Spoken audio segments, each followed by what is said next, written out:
Hello, it's Nikki and welcome back. I'm going to see if I can do this video without crying. I feel a bit emotional today. My daughter turned 5 yesterday and she's an August birthday, and my goodness me, she'd been to every bugger's party since September 2023 and was just like, when am I going to be 5? I don't know many August birthday people, and the relief and the sense of satisfaction she felt yesterday when she turned 5 was amazing. I'm going to share a few lessons that I've learned from her, but mainly this is about me. No, this is my perspective because I'm not going to necessarily share too much about her.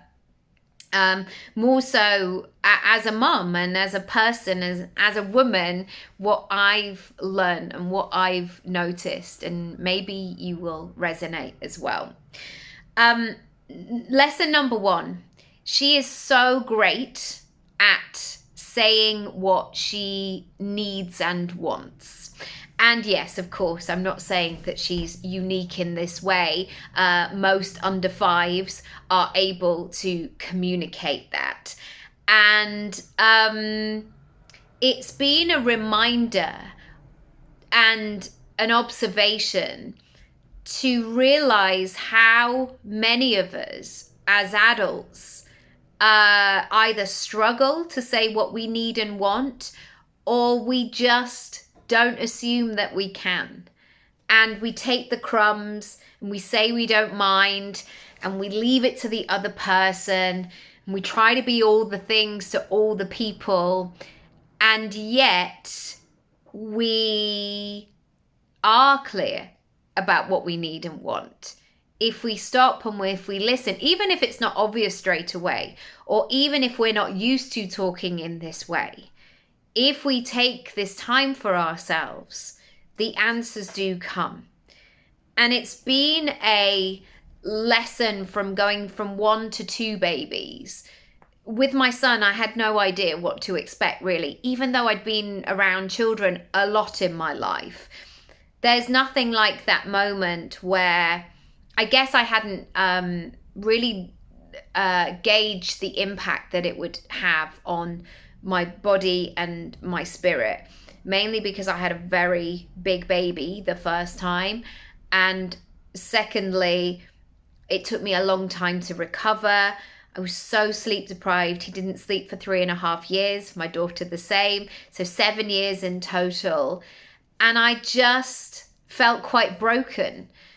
And going back to this place of what do I need and want has been really valuable, because I've realized that for a lot of years, or a lot of my life, I just kind of was flexible, or brushed things aside, or I was really good at being accommodating and trying to do the best thing for everybody. Thanks for coming to my therapy session, by the way. So I'm going to throw that question back to you. What do you need? What do you want? What's going on there? I would love to know. Number 2. This has been the biggest.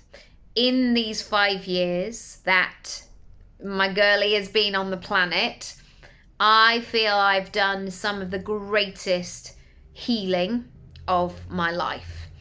And I can say that having come out of the other side of it. But when I was going through that, oh my goodness, I was asking big questions, big answers. Also, we had a lot going on in our lives as well, and the pandemic, generally being a mum at this time, sleep deprived. But also a lot of things about turning 40. So I had my daughter when I was 37.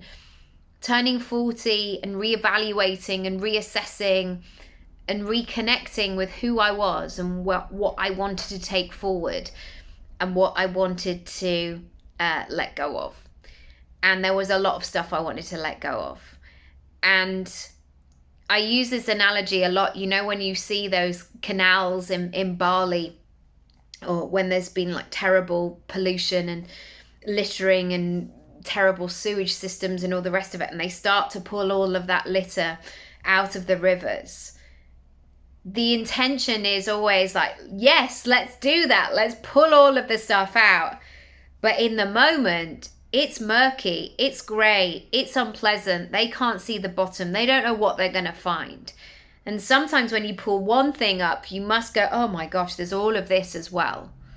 And knowing the kind of mum and the woman that I want to be going forward, and the world that she will be in, I think a lot of things have changed for girls, but a lot of things are still so outdated. And so for me to be that role model, I guess, mentor, sidekick, I don't know how she would quite refer to me, just her mum, just her friend, her person, I had to sort out a lot of my own stuff and really go there. And that is not always easy. In fact, it's the opposite. Because there's sometimes when you are in it, there feels like you're not going to come out of it. That sounds extreme.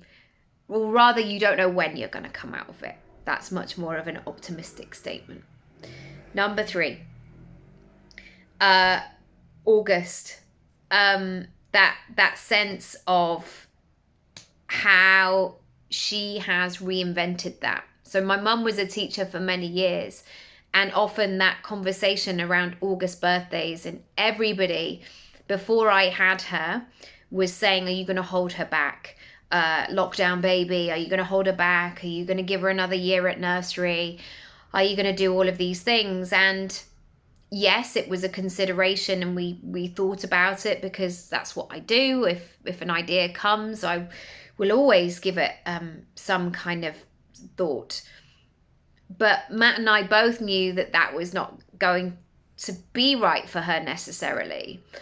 And because we knew our child, and we knew who she was, and we knew the school, and we knew her relationship with her brother and how she was at home. And she has proved to me that being an August birthday is, I mean, like, obviously she wants to be older in the year because she gets to have a party sooner, but that it's not a hindrance. And it's only a hindrance if you let it be. And of course, she's 5. She's not thinking about this in a conscious way, like, I am going to not identify with being an August birthday. What I am saying, though, is that she's like, I'm doing this. I want this. I'm going to crack on. I'm going to have a go at this. And so often we think that we can't do things, or we allow a story to really take hold. And I had to catch it as well with having I'm talking about it now, having an August birthday baby. And I just thought, no, she's fine. She's great. She's having a lovely time. I'm not saying it's always going to be that way. I'm not saying like we're home and dry and that's it, or I would never be that smug. But it's been an interesting observation of how we hold on to these stories, how we let these stories really gather the pace and set the pace for us. And in fact, they're not useful. They're not helpful. Yeah, interesting. Number 4. She's a real observer and / starer. She was one of those toddlers who, she wasn't necessarily shy. She would absolutely make eye contact with people. She'd definitely be in the mix. But she'd be holding my hand and she'd be staring and really looking in detail. And then often on the way home, that's when she would ask the questions. Why did they do that? Who's that person? What does this mean? And then I would hear her in her bedroom trying things on, or playing things, or she'd go and draw it, or something like that. And I was really thinking about how important that process is when you want to try something or begin something. And I think sometimes we tell ourselves that we have to press go. We have to have everything from the offset. And giving yourself that warm-up period is really, really useful, where you can practice at home. It's like when people come and do my Speak Up course, they'll say like, oh, I hate public speaking. I'm no good at it. I can't think of anything worse than standing and talking to an audience. Well, don't then. Stand in your living room and do it to nobody. Do it to your sofa, to your telly unit, to some cushions. Don't go straight onto a stage. You don't need to do that.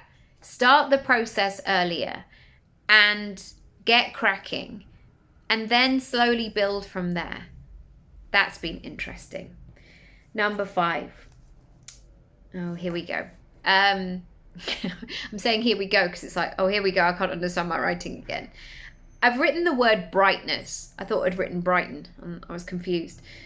Brightness. My girly, our girly, is a more is more kind of girl.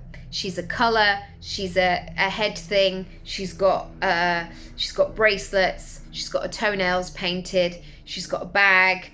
She's found a piece of string and she's attached a dog. Like, she's a whole vibe. And that to me, and she's a whole vibe, and she also knows who she is in that vibe. She fully trusts that vibe.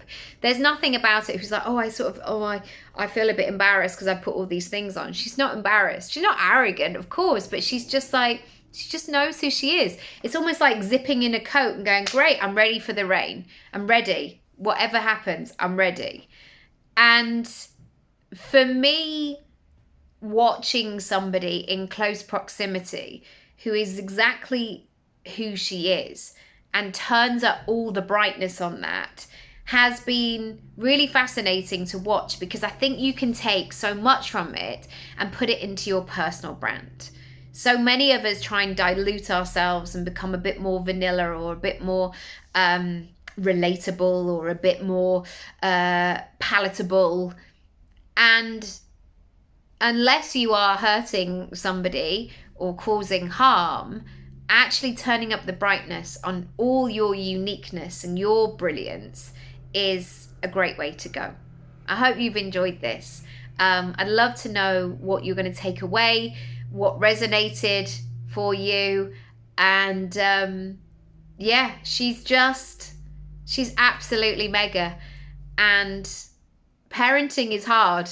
It's really hard, and it's relentless at times, and it's hard work, and sometimes you feel like you're doing well with it, and sometimes you think, gosh, I don't know anything. Or sometimes you get to a stage with your kids where you feel like you really know them and you're into a rhythm, and then it will change again. So yeah, I hope you've enjoyed this. If you want to ask me anything, if you want to book a session, let me know. I would love to hear from you. And thank you for all her birthday messages on her birthday. And lots of love. Bye.